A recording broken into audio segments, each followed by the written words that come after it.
Just because someone gives lip service to saying that they're sorry doesn't mean that they're repentant, that they're truly repentant.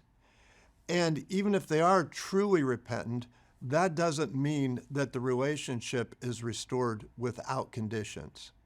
There are times when Christian communities need to put up boundaries for victims so that they're not required to enter into a dynamic again where they're at risk or they're traumatized.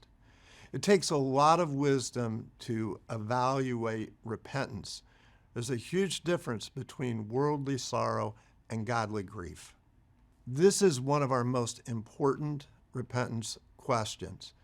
And we know it's important because the Bible is full of examples and contrasts.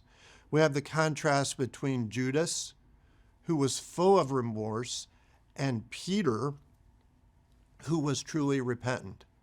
We have the contrast between King Saul, who one moment was wringing his hands and clutching at Samuel's robe and saying that he was sorry, and the next moment throwing a spear at his own son. We have that contrast between Saul, worldly sorrow, and King David, who truly was repentant, godly grief. So we have to distinguish between those two, and it's very important to do so. But the question then becomes, how do we go about it? And it's very hard. It's hard in the first place because only God knows hearts. We don't have X-ray vision to see through to someone else's heart.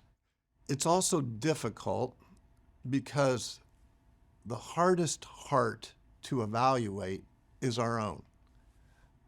Proverbs says, all a man's ways seem innocent to him. And we have to be very careful with this and work through it biblically. But we have to distinguish between worldly sorrow and godly grief.